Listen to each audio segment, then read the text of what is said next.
Bismillah, Assalamualaikum warahmatullahi wabarakatuh. Perkenalkan, nama saya Fibri Wahyuni dengan NIM 230311029 dari Fakultas Ekonomi dan Hukum Islam, Prodi Perbankan Syariah. Saya akan memaparkan mata kuliah Manajemen Risiko Perbankan Syariah dengan dosen pengampu Pak Herul Sani, STMM. Baik, langsung saja kita ke pembahasan. Baik, yang pertama membahas pengertian dan prinsip dasar manajemen risiko syariah. Adapun definisi manajemen risiko syariah merupakan proses identifikasi, mengukur, dan pengendalian risiko yang dilakukan sesuai dengan prinsip syariah. Jadi, bukan hanya fokus pada keuntungan, tetapi juga memastikan sesuai dengan aturan Islam. Dalam penerapannya, ada 3 prinsip utama. Yang pertama, keadilan. Semua pihak diperlakukan adil, tidak ada yang dirugikan. Yang kedua, transparansi. Setiap transaksi harus jelas, terbuka, dan bisa dipercaya. Yang ketiga, kehati-hatian. Mengelola risiko dengan penuh perhitungan supaya tidak merugikan. Selain prinsip, ada 3 hal yang penting sebagai landasan operasional. Yang pertama, berbagi risiko. Dalam sistem syariah, risiko ditanggung bersama, bukan hanya satu pihak. Yang kedua, kepatuhan syariah. Semua aktivitas harus halal sesuai dengan aturan Islam. Yang ketiga, keuntungan. Tujuan akhir menjaga keberlanjutan lembaga supaya tetap sehat dan kuat. Baik, selanjutnya kita masuk ke pembahasan tentang jenis-jenis risiko khusus dalam perbankan syariah. Risiko-risiko ini bersifat lebih spesifik dan hanya ditemui di lembaga keuangan syariah. Yang pertama, risiko syariah. Ini terjadi kalau ada ketidakpatuhan terhadap prinsip syariah, misalnya bank secara tidak sengaja melakukan transaksi yang mengandung unsur riba. Akibatnya bisa mempengaruhi legitimasi dan reputasi bank di mata masyarakat. Yang kedua, risiko akad. Risiko ini muncul karena adanya ketidaksempurnaan dalam struktur akad. Contohnya, akad mudharabah dan murabahah yang tidak jelas penulisannya bisa menimbulkan sengketa antara bank dan nasabah. Yang ketiga, risiko likuiditas. Karena instrumen syariah jumlahnya terbatas, bank syariah kadang kesulitan untuk mengelola kelebihan atau kekurangan likuiditas. Jadi, ada penarikan dana besar-besaran, bisa muncul kendala. Dan terakhir, risiko pasar.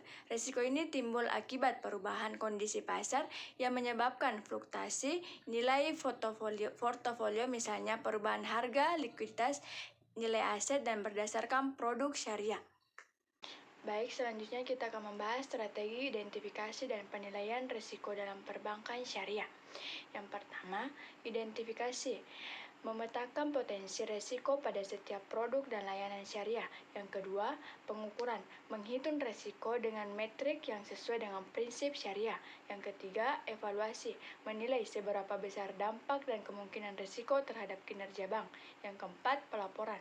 Misalnya dilaporkan sebagai dasar pengambilan keputusan manajemen. Selanjutnya kita akan membahas kerangka regulasi yang menjadi acuan dalam manajemen risiko perbankan syariah.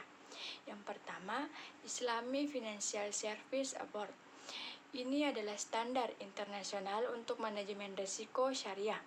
Yang kedua, Accounting and Auditing Organization for Islamic Financial Institution. Lembaga ini lembaga internasional yang membuat pedoman akuntansi dan audit untuk lembaga keuangan syariah. Yang ketiga, regulasi OJK. Di Indonesia semua diatur oleh OJK melalui peraturan khusus untuk perbankan syariah. Yang keempat, Basel Framework. Kerangka Basel tentang perbankan global yang diadaptasi dengan karakteristik syariah. Adapun penekanan penting di bawah ini jadi poin pentingnya harmonisasi antara regulasi internasional dengan hukum syariah adalah kunci supaya implementasi manajemen risiko bisa berjalan efektif.